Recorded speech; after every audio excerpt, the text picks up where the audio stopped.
Hello, hello, hello. Hi, guys. Oh my gosh, it has been so long. Hello. Nice to meet you again. My name is Hannah, if you don't remember, Dr. Hannah P, if you want to be technical, whatever. Yes, hello. Welcome again to the Bent Pages and Bending Bodies podcast. I know it's been a while since you've been here, so let me just formally reintroduce you to things, right?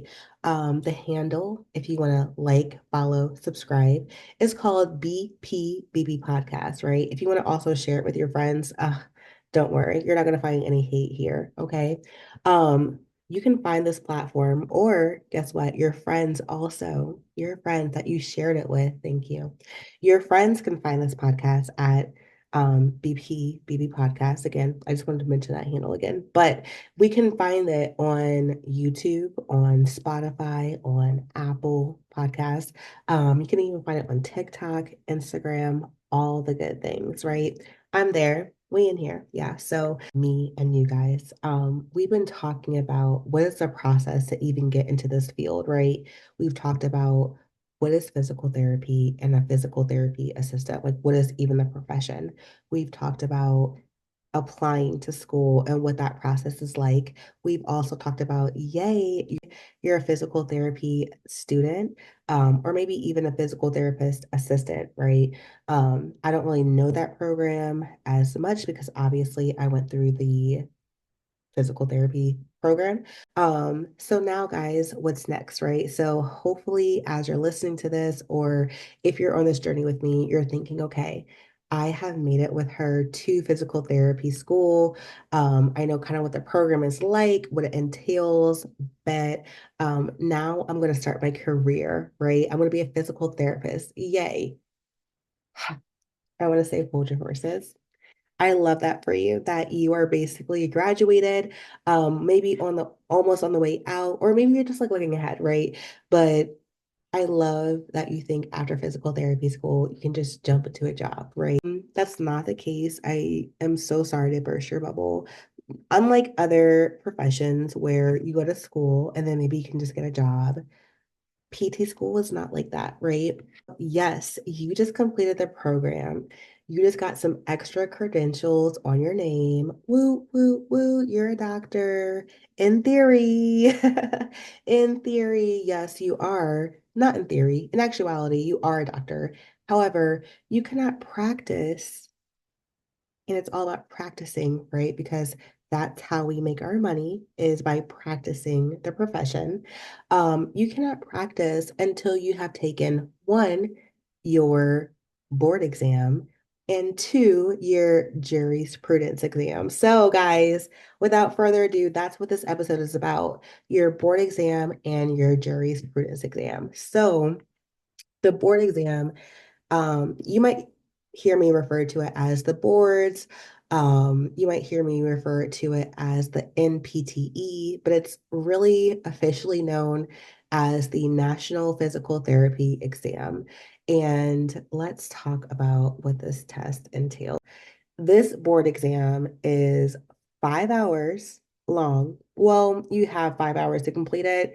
I'm a slow test taker. So in my head, I'm like, okay, this is a 5 hour exam.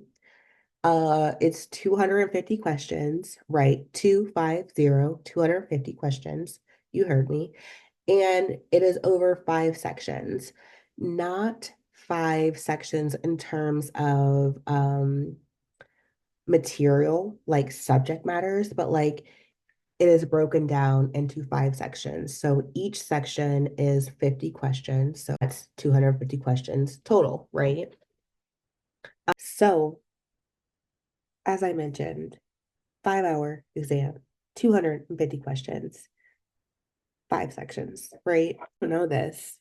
You don't know, but 50 of the questions actually don't count.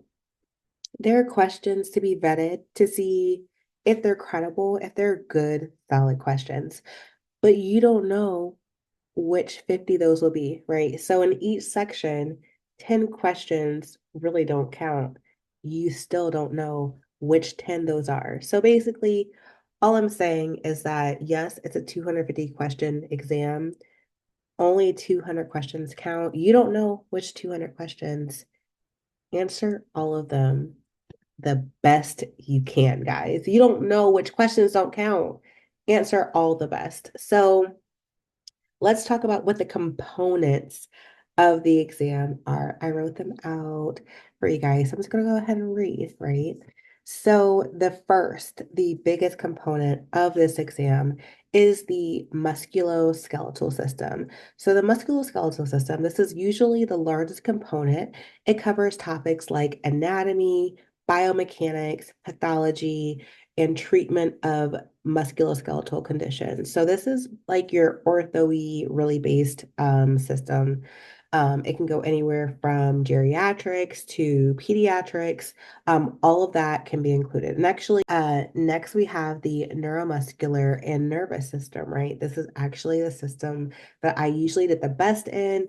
It makes sense because I am in neuro PT now, but yeah, this it not to say like, oh, how you do on the test kind of guides where you go, but like I was already interested in neuro, so I knew more about neuro and it just made sense that I did better in neuro. So anyway, what is this section comprised of? So this section focuses on conditions affecting the nervous system and neuromuscular function, including neurological disorders and rehabilitation. So just know with each of these components, you're going to get you have to do like evaluation, some diagnostic work, so figuring out what the condition is, but then also some treatment planning and contraindications, what are some indications, all that good stuff.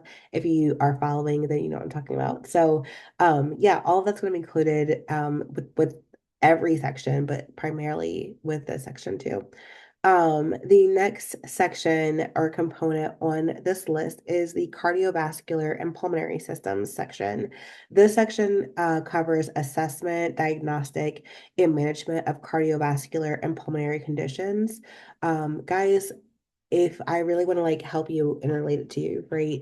This is probably the predominant section where I saw pharmacology included, right? So obviously in the neuro system section, you're going to get some pharmacology. So like your gabapentin, right? Like your different things that affect the nervous system. Of course, you're going to get some of that pharmacology. If you don't know what pharmacology is, it's talking about medications, right? So we are real doctors, guys. If you didn't know by how we talk and how the stuff that I've already been saying, we are real as doctors. So first of all, let me just say about this cardiovascular and pollen section we have to read EKGs. If you don't know what an EKG is, well, I'm assuming you have an iPhone or a smartphone as you're listening to this. Just look it up. The EKG is like that graph that we have to read of your heart. And like we have to like interpret what that means. Like if it goes too low, that might mean you're having like like a heart attack. If it goes too, like, there are different things like the wavelengths, all kind of stuff. It means stuff. And we have to learn how to interpret that, okay? So call me a doctor, like, please, because I have to learn that. But also pay me like a doctor too. Thank you. That's another podcast episode. But yeah. So anyway, in this cardiovascular section, in this pulmonary section, this is where you're going to have some of those graphs, right? That you have to like memorize and learn and understand what they mean. But then this is also the section where, like I said earlier, where I saw a lot of pharmacology, aka medications, right? This is where we get into our beta blockers. This is where we get into our ACE inhibitors, like all that stuff that helps out with either respiratory function or cardiovascular function, right? So you're going to learn about all that in PT school. And then this is the section where I personally felt like I applied it most. Um, do not sleep on this section. This section in my program, that the school that I went to, it was in terms of like the total program, it was our lowest scoring section. And that just told the program that there's more work to be done in that area in terms of our learning to make sure that we are understanding everything that there is to be understood at an entry level. So that is the cardiovascular and pulmonary system section. Next, we have the integumentary system. So this section deals with the skin and skin related conditions and interventions, right? So like you have your dermatitis, you have shingles, you have all these different um, skin issues that present. I don't want to get too heavy into it because you learned all of this in your didactic work in physical therapy school, but just know that there's a section completely dedicated to skin. And then you have another system or another section, I should say, that is relatively smaller compared to the heavy hitters. So kind of in the order that I was going, guys. I don't know if you peeped, but I went with musculoskeletal, then neuro, then cardiopulm. Those are your top heavy hitter sections. Like those are what make the meat of this exam, right? And then your side plates are the integumentary system. And then this system that I'm talking about now, or this section I'm talking about now, is called other systems. So this includes bodily systems such as your gastrointestinal system, your genital urinary system, and the endocrine system. So these are other pathology treatment things that you have to, and diagnostic components that you are going to have to answer about. So this might get into like, diabetic ketoacidosis. What does that present like? Or, somebody who has ulcers, right? So you have like a gastrointestinal ulcer. Um, I can't think off the top of my head, but there are different, just think of your like pathophys class, like that's what is going to be featured on this section. Okay. And then finally, you have another small section called non-system domains. And what that entails, they're like patient management, it's professionalism, and it's research, right? So in this section, you might find questions about like referring somebody out, or if somebody is medically appropriate for PT, or and then there are questions about professionalism. So what's appropriate at work, what's not. And professionalism, it sounds easy, but all these questions, how the test is designed, guys, just so you know, most of the answers, I'll say, most of the answers sound really good. You usually get down to two answers, right? There's a good answer, but then there's the best answer. And that is what this test is all about, right? There are good answers that are included. Not all the time. You'll at least usually find two really good answers. And it is your job to determine what is the best answer in this case scenario. So I'll say a piece of advice that was given to me, aka the person who is not really good at test taking. A piece of advice that was given to me was just not adding in too much backstory, right? So, like, the questions that you read are designed to be brief. They're easy enough to read where it's like you're not spending like ton of time reading a paragraph. So that's compared to like a GRE exam or the SAT, ACT, right? Where you might get these like super lengthy text of words that you have to like just even comprehend, like what am I saying, right? No, these are literally like 3 to 4 lines, so maybe a couple sentences at most of information. And so you have to read that information and decipher. Okay, so let's move on. Like I said, um, the weight of each section is going to be a little bit different per year. But those top three that I mentioned are going to be the heavy hitters of this exam. So just make sure that you're really, as we'll get into this more, but just you're equally allotting time to study for every section, with really also hitting those top tier sections too.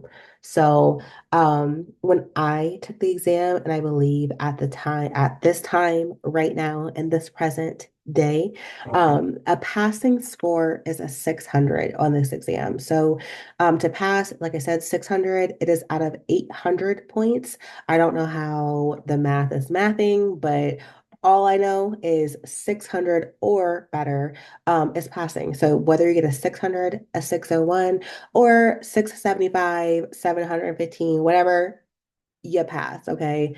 And what is great for most of us is that once you pass, no one is asking like, "Oh, what'd you get in the board exam?" Like no one cares. No one cares. As long as you have your license, no one cares what you got on the board exam. So, if you are a bad test taker like moi, um, have testing anxiety, whatever the case may be, and you are thinking you're gonna get a lower score, just know you have to get a 600. That's it, babe. 600. That is it. You're golden after that. Okay, I promise. No one's gonna ask what you got on your board exam. Okay. So, yeah, that is basically the exam. Oh, okay. So, real quick, let's go back to the sections. If you notice the components that I mentioned, right? So musculoskeletal, neuro, cardiopulm, integumentary, other systems, and the non-system domains, right? That's six components, right? Like six subcategories. But I said that there are five sections on this exam. You're like, something's not right. So all the questions are just mixed up together. They're just like thrown in a jar and they're just randomly given to you. And that's what makes this exam hard because you can get a question about anatomy, and then you get a question about neuro, and then you get a question about peds, and then you get a question about cardiopulm, and then go back to anatomy, regular anatomy, not kids anatomy or geriatric anatomy. And then you go to a question about pharmacology, and then you get a question like your brain is just like moving throughout this test. What makes this test different from previous tests that you have taken? So let's compare it, guys, to the ACT, the SAT, and even the GRE. We can compare all the entry level exams that we have taken to get into this field. All of those exams are broken up by section. And what I mean by section in that sense is they're all broken up by subject matter. So you have your writing section, you have your reading and comprehension section, you have your math section, you have your science section, right? Like you have all these specific sections, and how that's helpful to your brain is like once you're in math mode, it's kind of easy to tap into math mode, right? Once you're in science mode, it's easy to tap into science mode. Once we're talking about vocabulary and comprehension, it's easy to keep on with that same line of thinking, right? However, what makes the board, the NPTE, the National Physical Therapy Exam test different, what makes it a whole nother beast is that all the questions are mixed in together. So, like I said earlier, your brain is constantly moving, shifting, changing, going from one subject matter to the other. And like I gave you that advice, that piece of advice earlier, where you say you can't add in extra stuff. Like, just because I read a section about this disease doesn't mean I can apply that disease to this next question unless it says so, right? And so it's just a beast of a test. Like it just keeps changing up on you and it's fatiguing. And you only technically get one break during it. You get a little break in the middle of the test that doesn't count against you. There are other breaks that you can take, but the time just keeps running down. So it's up to you and your test taking management skills if you're able to allot yourself for extra time to take a break. Um, or if you can only take your assigned break that doesn't count against you. So there are so many different components and layers to this exam that make it so tough. And this is particularly why I will never, ever ever let my license go unchecked. Will never let it, what's it called? Lapse. Will never not get the credentials needed to renew because I never want to take this test again. No, because also what I have learned from taking this test, from practicing taking this test, and from practicing as a clinician is that book answers that are right are different from real life. Okay. So some of these book answers that are, oh, it's correct per the text. people are not textbook, and you will learn that very soon as you get into the working world. So, anyway, yeah, Buki. Okay. 600 is a passing score, like I said.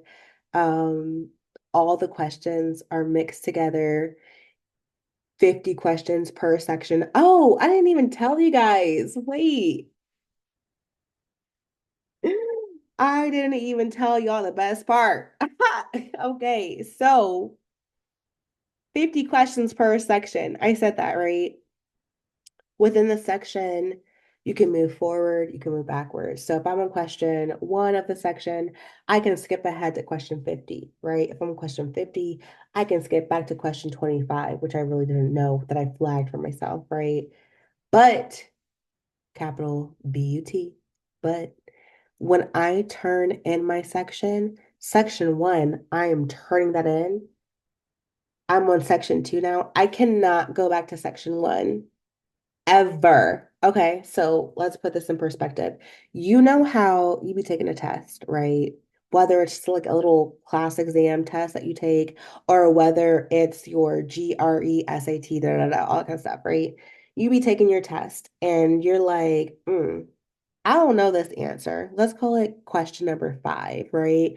I don't know question number five. So we put a little star, we flag it, boom, right? Later, you skip that question. You keep going with the test, right? You get to question 50.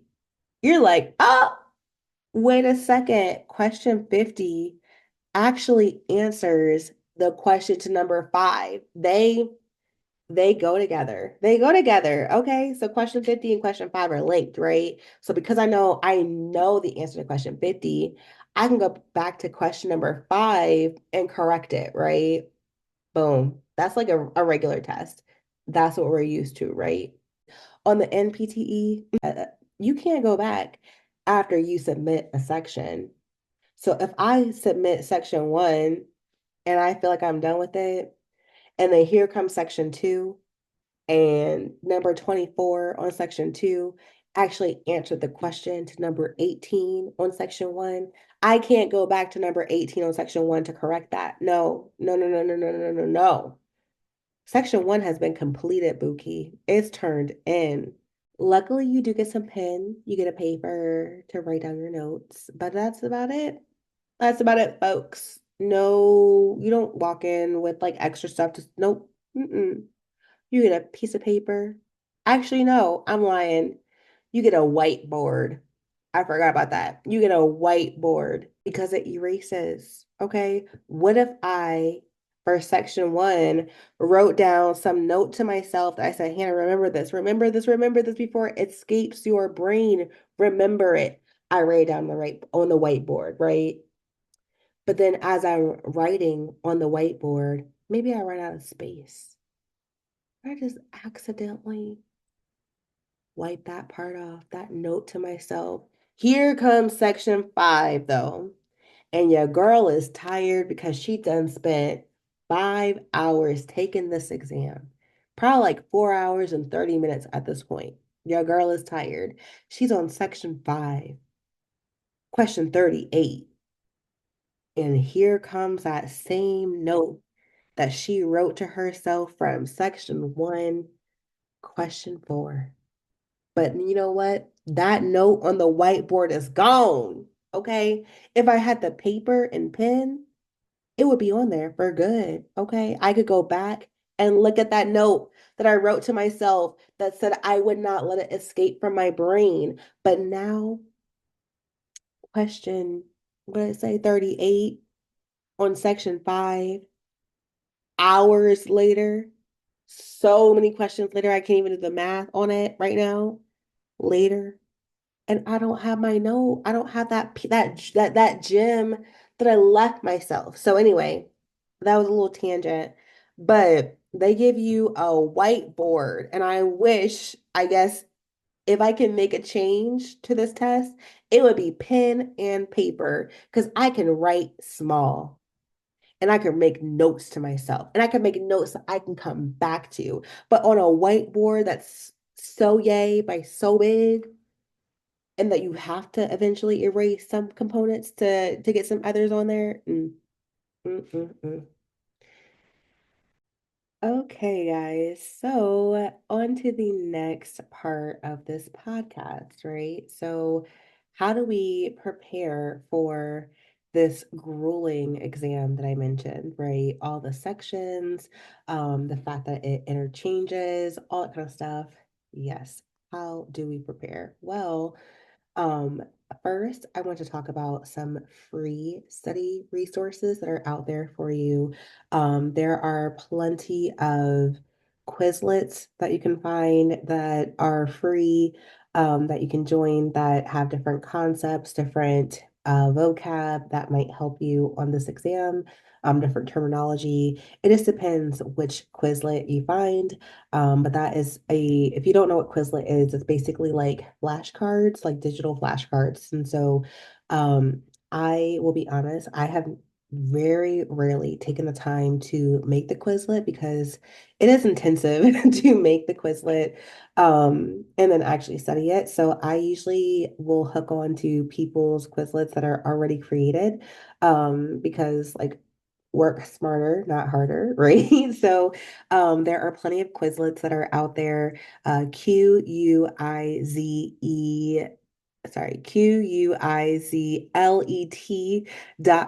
Quizlet. And I don't know what keywords to search, like search whatever system, whatever section. You can probably search like NPTE. There are different study tools. So like I will talk about Final Frontier, but they have a free Quizlet. You could probably look at like Therapy Ed, and some like score builders, other, exam books that basically are already created that have Quizlets. Um, let's see, if you have friends or people, like people from the cohort above you that have already taken the exam that may have created a Quizlet, like plug into all those, maybe Quizlets that you have created throughout the year, all those. Okay, so that's enough about Quizlet. um Other things that you can use are, so there's a site. It is the FSBPT website. So super long name, right? But the Federation of State Boards of Physical Therapy, so FSBPT, their website provides, tons of NPTE board exam official content, including like the outline, different practice exams, and other like material that you can use, and it is free. We love free, guys. So utilize all of your free resources. Usually in school too, they will provide you with like a free exam that you can do, whether it's like one or two. Usually you have to do at least one in school, and they give you the resources for that. So definitely use that. And then different study groups you can use, like just studying your notes, different things that you have already learned throughout the curriculum, because all that will be on the exam. So those are all pretty much your free content material. You can use clinical experience, but I will say be very careful in using clinical experience. And why I say that, because like I said earlier, there are a lot of times where people do not present as textbook cases. And so the exam wants what you have learned, right? The clinical reasoning that has been decided through the curriculum.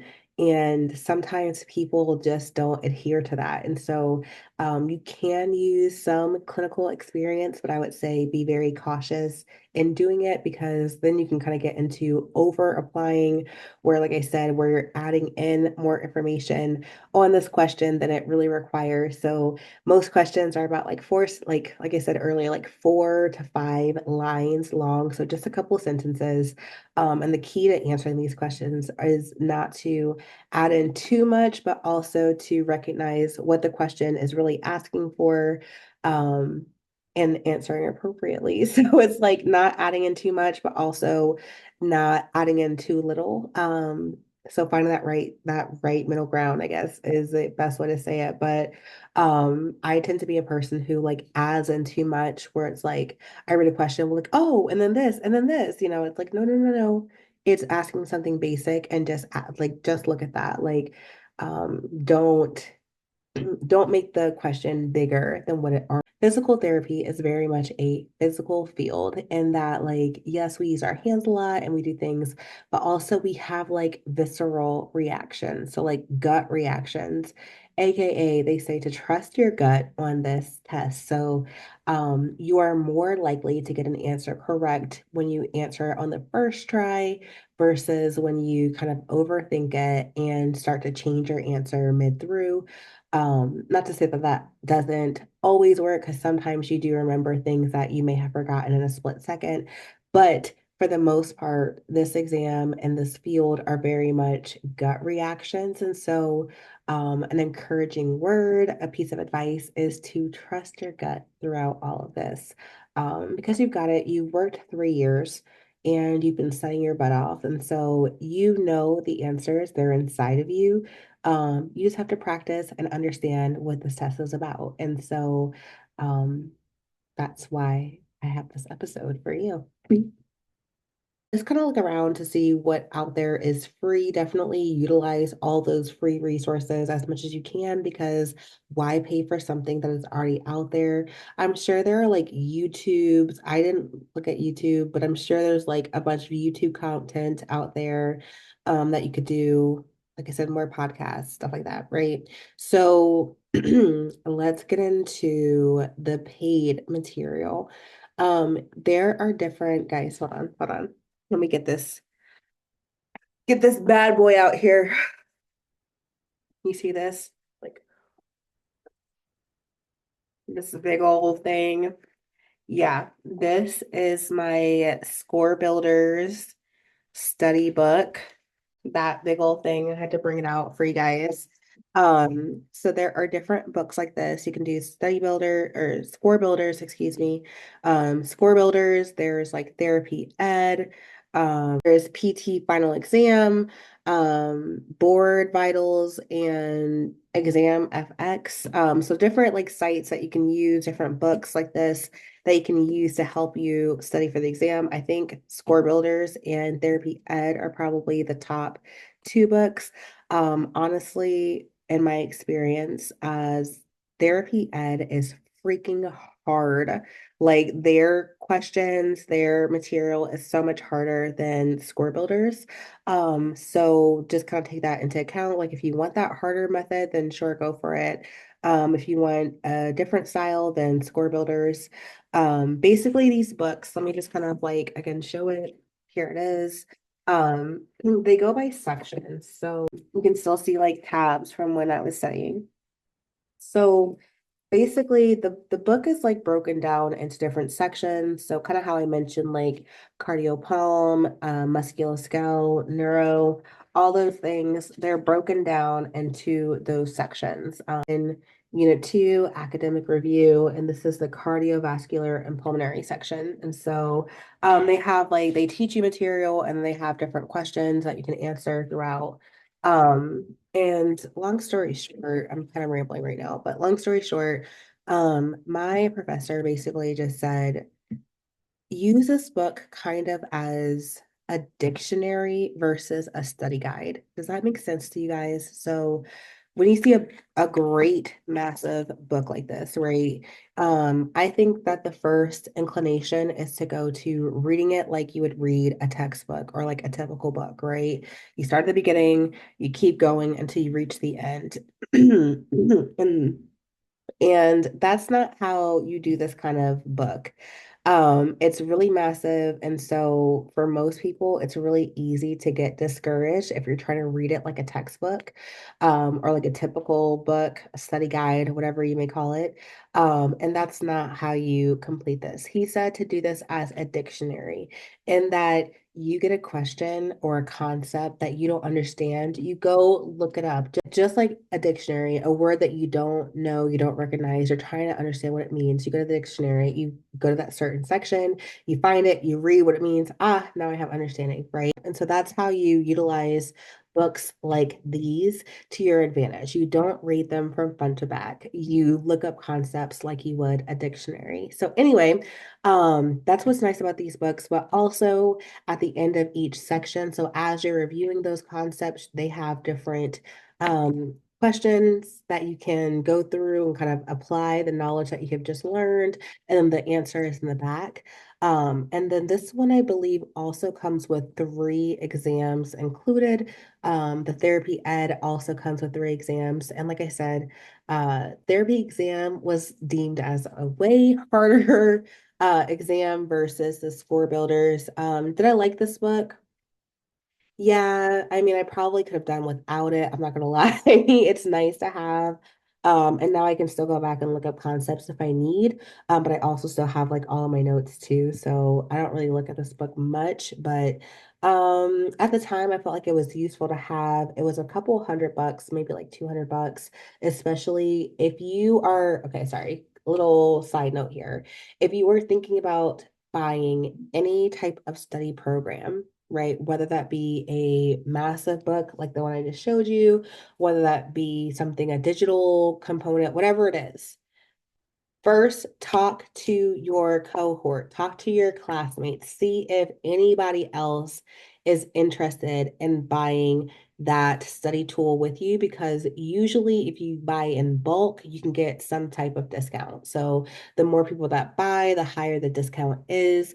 I remember that my classmates and I, we all kind of collaborated. There was a group that went to buy the Score Builders book. There was also a group that went to buy like the therapy ed group. And then we also bought another tool together, which I will get into a little bit later.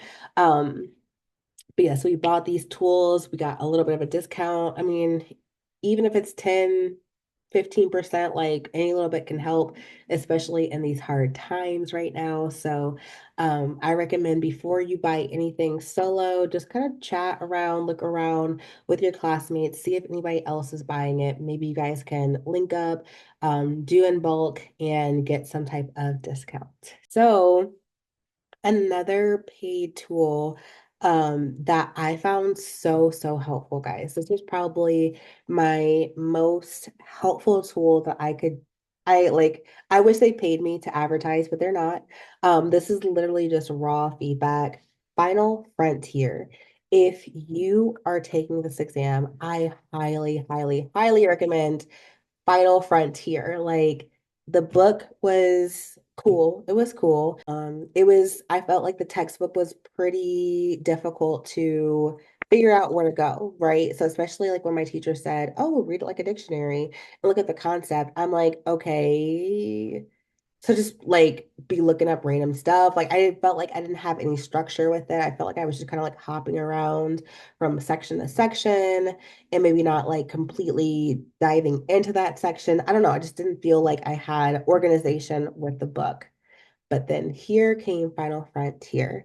And I'll talk about like prices and pros and cons with everything after this. But Final Frontier is like a digital site. It's a website and they have PT programs and I believe also PTA programs. So something for the both of us exam, but the board exam is only offered 4 times a year. That's it, just 4 times. So if you don't pass on the first try, you have to wait a couple months until you can take this test again. It's not like you can just take it this week and then wait a couple weeks and then take it again. No, it's like a couple months to take it, right? So and then my program only allows you to take the exam so early. So it's not like you can take it like in the beginning of your last year. No, you have to take it like close to the end of your last year. So I took the exam in July was when it was offered. And then the next cycle was going to be in October,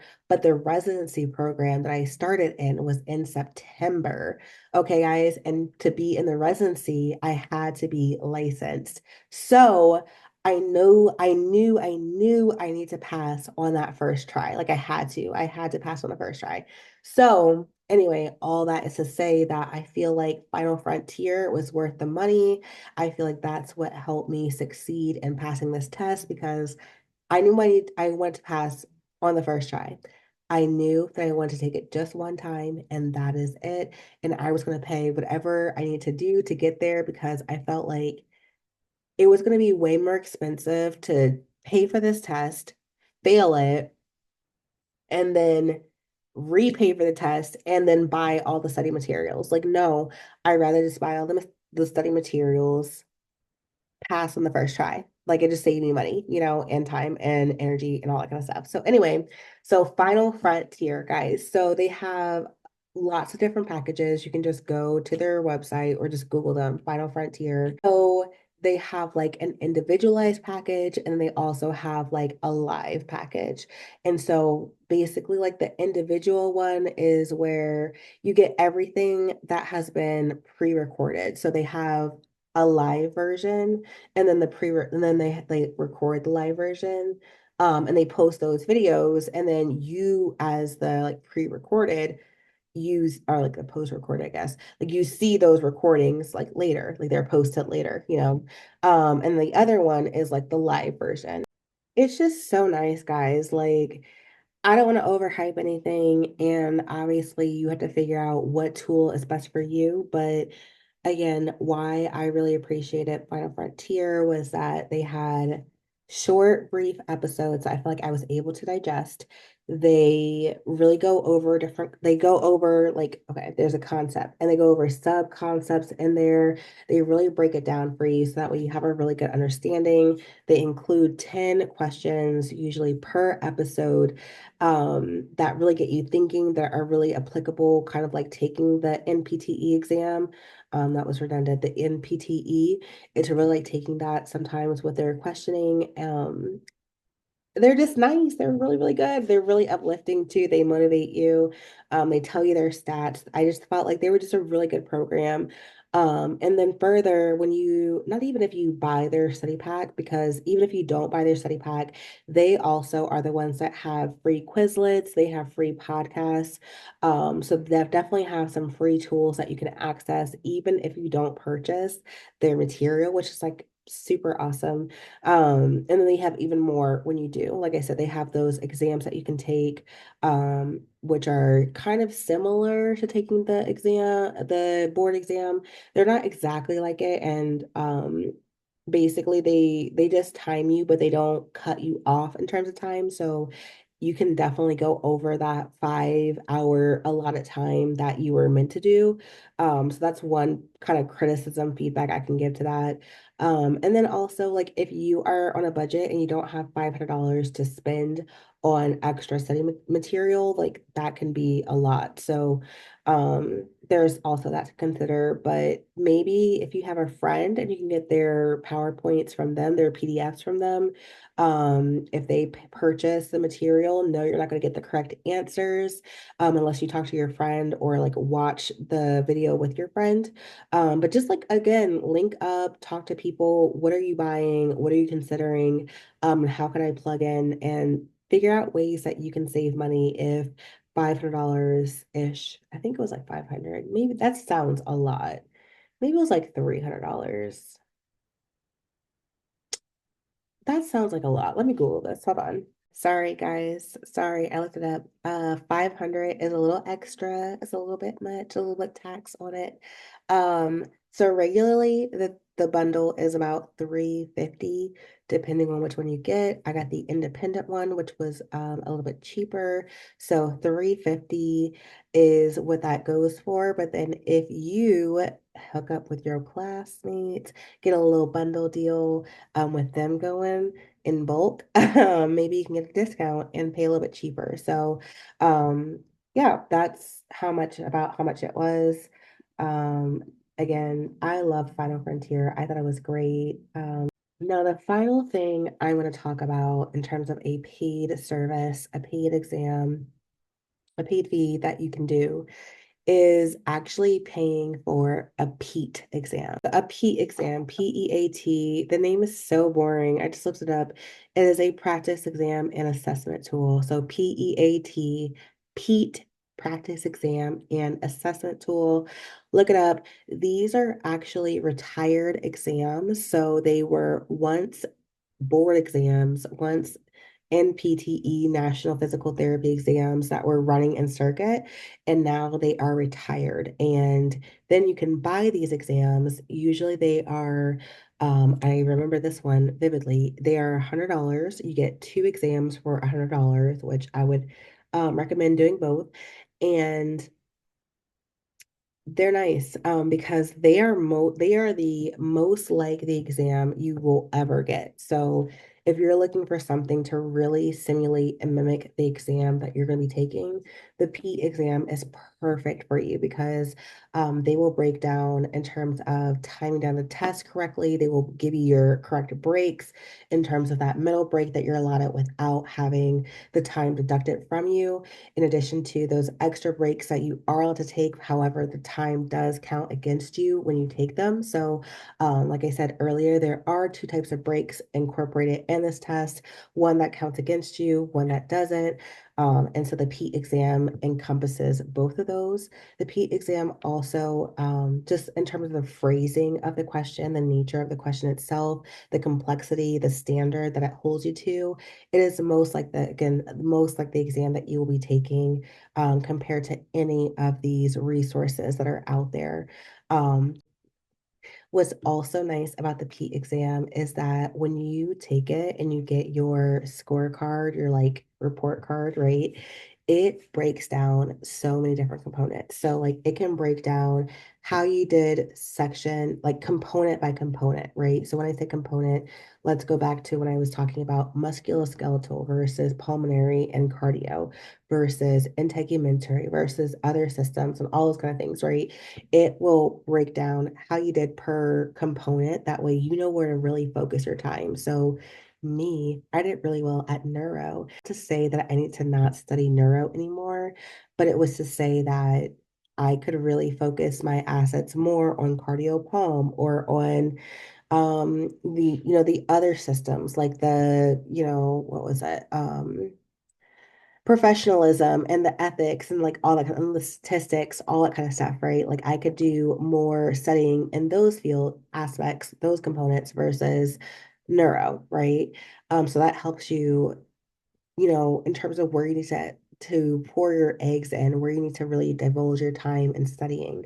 Um, Also, the P exam will break down how you did per section, which was really helpful, right? So, in terms of section one compared to two, three, four, and five, did it steadily go down as the test continued, or was it about even? Did you do greater on some sections versus the other?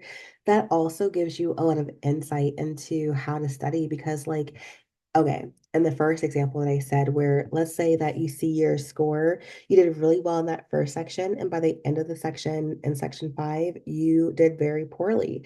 Like that tells you you have testing fatigue, right? And that when you're studying, you need to build up how many questions you can do in a row and keep up your mental fatigue and your mental stamina, excuse me, how much you can keep up your mental stamina as you're doing the practice exam. Further, the last thing that I really liked about the Pete was that it was able to translate what you got on the test per section, take your test, and calculate it to be what you would get on the NPTE, the board exam, right? So it would do like a composite score for you. So whether it was like 635, 700, whatever that score was, again, you're looking to be past 600. And also, sorry, I just remember this. It would give you that composite score for the total test, but then also in each of those sections that I told you about. So, like when it was comparing how you did with each component, like neuro versus musculoskeletal versus da da da, it would tell you the breakdown, but then also it would give you the composite score for that per section. And then, in terms of your section per section, so like section one versus two, three, four, five, it would also give you your, score for those. So it just gives you so much data that like when you look at it, it just really helps you focus and realize what you need to be studying in order to be successful in taking this exam. Quick, guys, let's talk about how you even prepare. So we talked about different study materials. That's great. But what's it like actually studying? So whatever materials you're using, I think that whatever study environment works for you is the best, right? So whether you work in crowded spaces with noise, or whether you work best in a library, like do your preliminary basic studying like in whatever environment suits you. Okay. It's not really particular. I think just kind of going over different concepts, whether you have your own study plan that you've created or whether you're utilizing one of the resources that I've already provided you with, you're utilizing those study plans. Like, I don't know how you're studying, but go for it, right? Whatever environment that you're used to studying in, sure. But when it comes to taking the practice exam, the biggest thing is to start preparing for the environment that you're going to be taking that practice exam in. And I know that sounds so basic, but like I never ever did that. Like again, going back to ACT, SAT, GRE, I never really took a practice exam. If I did, it was probably like, at home, sitting on the couch, like chilling. Like I never really took practice exams seriously until after PT school studying for the boards. And so these were moments, especially the closer that I got to actually taking my exam. These are moments that I really like went to the library, went to very quiet environments where I knew I was going to be able to focus and study for 5 hours to take this exam. So I went to like libraries, facilities like that, to basically really study and hone down how I was going to take this exam. So yeah, really try to mimic what your environment's going to be like. You need a quiet space. You need, if you want to do headphones or earplugs, because both are allowed during the test. You want to actually like time yourself. You want to like set timers per section. So personally, how I did it was I took all of my score builders exams. I took the final frontier exams. I took all of those exams first, just to kind of prime myself for taking exams and what that's like to answer 250 questions and kind of what sections I need to really hone in on. I probably took one or two exams. I think I took two exams actually from the book. I took at least two, if not three exams from my Final Frontier package. I think they offer three long exams and like two or three short exams. So again, just check out the bundle, see what works for you. So I took about two or three exams from Final Frontier. So what that's like 4 to 5 exams already. And then for the PEAT exam, my school required us to take one PEAT exam. The other one was used for like studying, so you can take it whenever.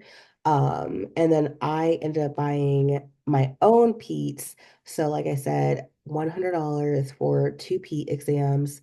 I took both, like all three of those things. So, and we're going to count the one I took for school. So that's four. So, like, that's what, like almost 7 or 8 practice exams that I took for this test. And like I said earlier, guys, I am not one to like prepare so much for these exams. And yet I was practicing, practicing, practicing because, again, I knew that I had to pass on the first try. So, anyways, I have been so long-winded on all of these, but yeah, it's just practice as much as you can, get into that setting, get into that headspace of like, how is the exam gonna be? Okay.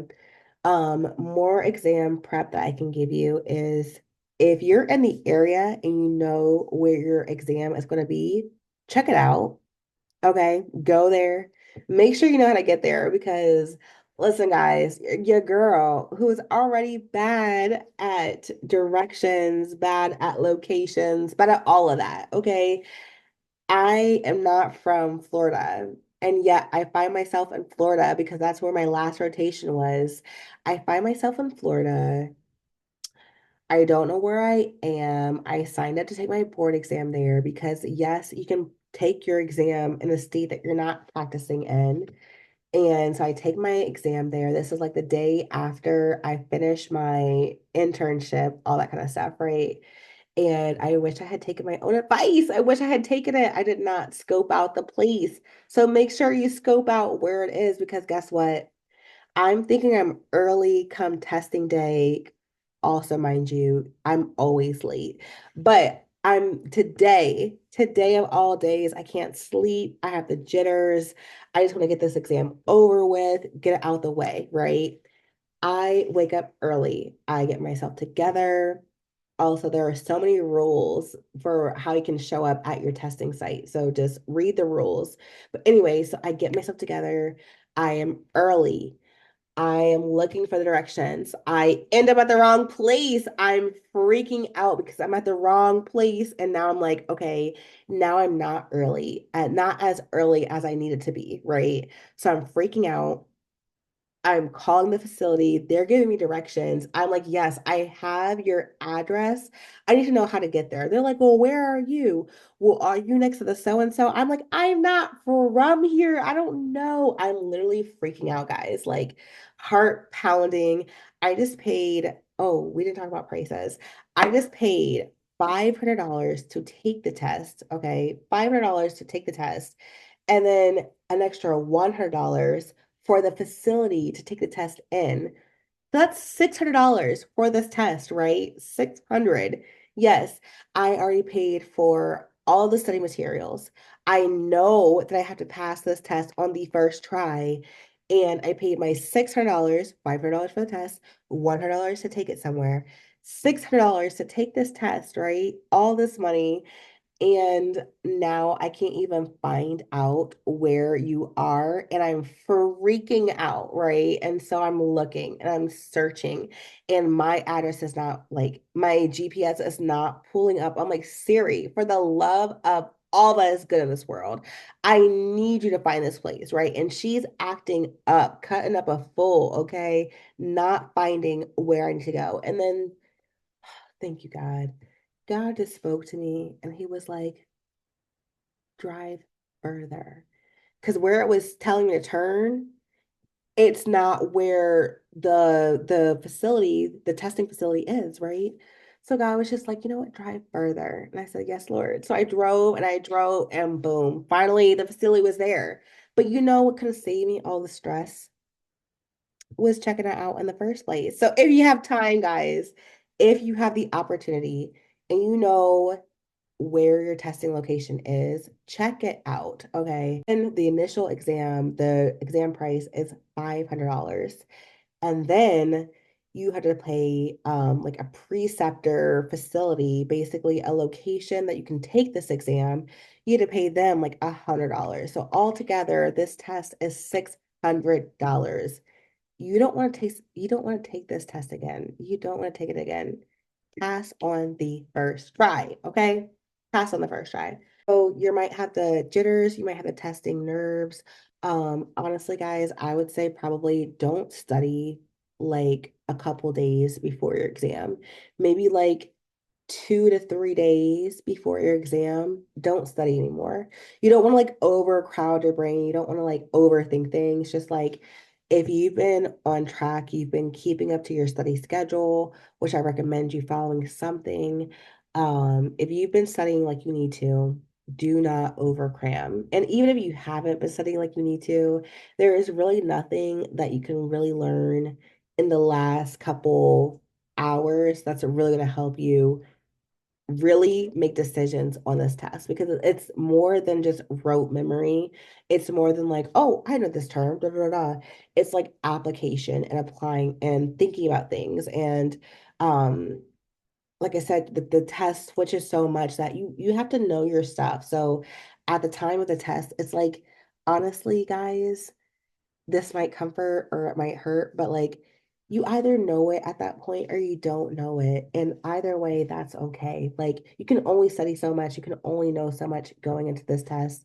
And that's okay. So at least give yourself a couple extra days where you're not overloading and cramming your brain. The night before, make sure you get a good night of sleep, like rest. The day of, wake up nice and early, get your nice breakfast, all that kind of stuff. Because guys, when you go, usually you can't have too many snacks. Or if you do bring like snacks or a bag, you have to like lock it away in a locker. You can't really have pockets. They like check all your pockets actually. You can't have like hair ties or like anything around your wrist. Like they record you, they fingerprint you going in. Like it's a serious test, guys. So again, look up all the rules and regulations to where you're going to be taking your test and the testing site. That way you're not surprised, but it's a pretty intense thing. So just know like when you're in the test, it's not like you're going to have like time to like really go to the bathroom, drink water, and eat your snacks. Like the pressure is going to be on. You get to there, you like I said, you give them your like your ID, you sign in with your fingerprint, all that kind of stuff. They give you these noise canceling headphones. And just a real quick story. I remember throughout the test, I'm like, I have these noise canceling headphones on, and there's just one point, they're like hurting my ears. My brain is pretty much fried. And I take off one section of the headphones, and the person next to me, like one of the biggest sigh, they're like, and it was like a groan. And I was like, bro, whoever you are out there, I feel you. This test is hard. The test is hard. But anyway, guys, you know what you know at the time, and you don't what you don't. And whether you pass or not on the first try, it doesn't make or break you. Um, if you fail in the first try, there are plenty of people who do it. And you know what? You move on, you go to the next cycle, you learn from your mistakes and you try again. Okay. If you pass on the first try, congratulations. I passed on the first try. I told you that story already. But yes, guys, like you got it. Okay. I think I told you guys that story where basically like, okay, well, if I didn't tell you, long story short, I took the exam. So I take it down in Florida. Have to drive all the way back to my state for graduation. We have like a little banquet and everything. And mind you, up until this banquet, I'm like checking my phone so much about these results, right? So comes the banquet day, and I'm like, you know what, Hannah, don't put yourself in a bad mood because what if you failed and then you be in a bad mood and you plan this banquet, right? So just ignore what the results are. Like they're not going to come out tonight anyway. So it's a banquet night. We're all out and we're eating, we're having a good time.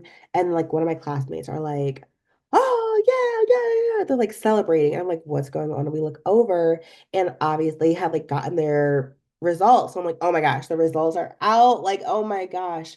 Because only half of us took the exam earlier than we were allowed to, right? Because like our school wanted us to take the exam at a particular time. But then like I appealed, I applied to basically take this exam early because I need to pass on the first try because of the residency. So I had to like explain that to them, open the test up for me that I can take it. So yeah, one of the guys, he was like starting to celebrate. And then like other people start like looking at their results, they're starting to celebrate. And I'm like, okay, I'm like, I'm trying not to like look at my phone, but you know what? It gets the better of me. I look at my phone, look at the results. Your girl passed on the first try. Thank you, God. Good moment, good moment. But guys, just the test is super emotional, super long. I probably got the results back after a week or so of taking the exam. And yes, it's just nerve-wracking the whole time. So basically what happens is you will learn after a week or so if you pass or fail. And then after 2 weeks, I think it was, of taking the exam is when you learn your score. But like I said earlier, when you pass that thing, nobody cares about the score, okay? I will say my score was higher than I expected, which I was really grateful for. But I don't even remember my score now because I passed and I was able to get my license to practice, and that's all that matters. And so, ooh, such an emotional experience, guys. I do not miss that exam at all. Oh my gosh. All right, so kind of wrapping up this episode. I'm sorry it's a little bit long, but y'all missed me, so I wanted to give you a nice long episode. So I mentioned two exams. So you took your board NPTE exam, or maybe you haven't yet and you're just kind of like trying to prepare for that, well, great. The other exam that you have to worry about is the jury's prudence exam. And honestly, the jury's prudence exam is not that big of a deal. So let's kind of break it down, right? Let's think back to that like lawyer analogy that I mentioned. So just like PT school, right? If a person goes through law school, they might graduate as like technically a lawyer, but they're not allowed to practice law, right? To practice law, they have to pass their like LSATs, their board exam, right? That's the NPTE that we just spoke about. In in addition to passing their LSATs, they also have to pass like their state exam, right? Because each state has different laws, just like in physical therapy or in the medical world in general, each state has their own laws, and that is what the jury's prudence exam is. It's the state laws um for physical therapy within that state, right? Not to sound redundant, but the state laws for physical therapy within a certain state. And so what's really nice is that the jury's prudence is pretty easy in most states. Like it's not something that you have to like seriously study for. Like the NPTE is an exam that you're studying months for. Like I would encourage sooner than later for studying the NPTE exam. Honestly, this is not an exam that you want to procrastinate with. Like you want to start like months early. And hopefully your program is emphasizing that, right? Because they also want you to have a high pass rate. They like to have people pass on that first try rather than having to take it again. So your school, your program should also be really encouraging you in your studying, having different tactics. I remember like we had like a website also. I forget what that website was, but our school paid for it. So I figure it's different per program. I'm not going to even mention it, but basically the website, we had different questions we had to answer, different concepts we went over. And that was also in preparation for this exam. And so, yeah, your school should be pushing studying, right? So the board is something that you want to be studying for a long time, right? However, the jury's prudence, that's like a piece of cake compared to the board exam, right? So I feel like the state that I was in, I think they had maybe 100 questions, maybe that's a lot. I think it was like 50 questions actually. Maybe it was like 50 questions. You get like 2 hours for it, and it's open book, right? And what I mean by open book, so the way to study for the jury's prudence, it's a state exam.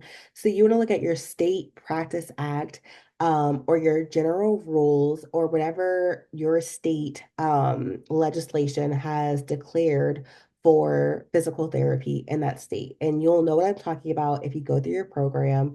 You should have a class called like physical therapy administration. And basically they talk about, where to find the legislation that lets you know how to practice, right? In the Practice Act, in the general rules, in these guidelines, it will tell you what is considered physical therapy, what is not, who can call themselves a physical therapist, what are the credentials. It goes over, can you supervise a student and what that entails?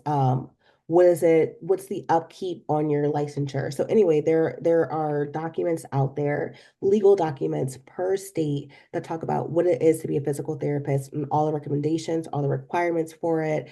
You can easily look that up. If you don't know, just ask your professors about where to look that up, where you would find that.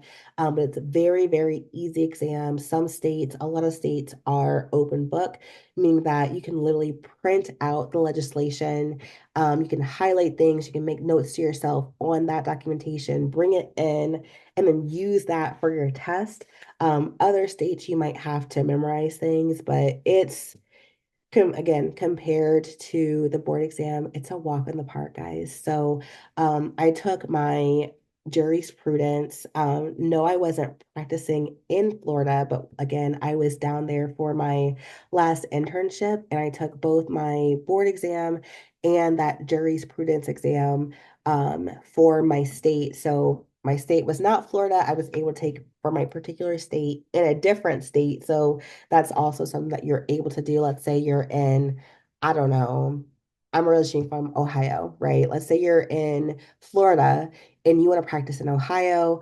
You can definitely take your jurisprudence exam for the Ohio licensure while you're in Florida, which is really nice. So just kind of look up all those things, guys. There are tons of research out there, tons of resources. So you just have to look it up and kind of find things for yourself, and talk to your teachers, talk to your classmates, because they're all in the same boat.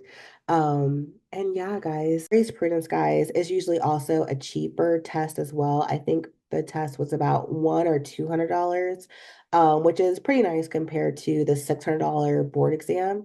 So yeah, once you pass your board exam, once you pass your jurisprudence and you have both of those certifications that you passed, then you can actually apply for your license. So this is how you actually practice in physical therapy. So yes, you passed your board. Yes, you passed your jurisprudence, but you need your actual license, right? So many steps, I know. So basically, you'll go to your state legislation. I can't say what the website is for mine because then you'll know what state I'm in. And I try to be a little bit anonymous because I might share some patient stories and I just don't want you guys to know where I am just for privacy purposes. But yeah, you go to your state legislation, you apply for your physical therapy license. My license, I think, was about 200, a little bit over $200. And it's good for 2 year intervals. And within those 2 years, I have to do, a certain number of things to be able to upkeep it. I have to get a certain number of credits through different continuing education things to be able to upkeep that license. And I submit that every 2 years to be able to renew. But yeah, you apply, you submit your documentation that shows that you did pass your board exam.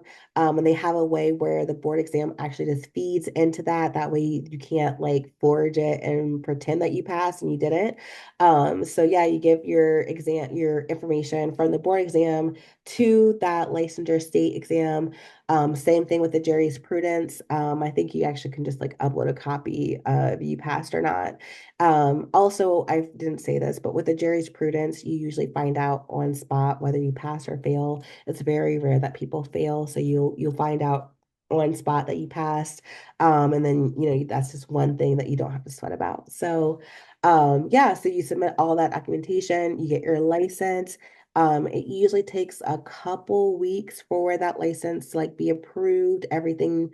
They might require some other documentation, some other classes, like, there's like implicit bias training, there's a sex trafficking training, just different things that your state might require that you take in order to receive your license. But then the PT board will send you a copy of your license via mail or email, and you have that copy. And guess what, Bookie? Now you are officially a physical therapist or physical therapy assistant. So, whew, guys, we made it. Oh my gosh, this is a long episode, but I am so happy to walk you through, all of the things that helped me succeed in taking the exam because like I said earlier, I am not one to take exams like that and be successful, especially like these standardized exams. So honestly, Final Frontier, I feel like is what really helped me. I would just an hour a day was just easy to study. Just pick what's going to work for you. That way you don't get burnt out. Obviously, give yourself some days where you're just not studying, you're not worrying about it because you're a person and you need a break too. But like, this the closer you get to that study day, like put in some work, and reach out to people, reach out to your classmates, reach out to your teachers. If you buy study material, like reach out to the people who create the study material too and see if they have any insight into advice or any tips that can help you and tailor this to you to making this so successful. But yeah, guys, thank you so much for tuning in with me on this journey of passing your board exam and your jurisprudence exams. Please reach out if you do have any questions about any study tips or recommendations that I have. Um, But I hope you guys enjoyed this episode. And like I said earlier, you can find me at BPBB Podcast. I am Dr. P, and I'm out. Bye, guys.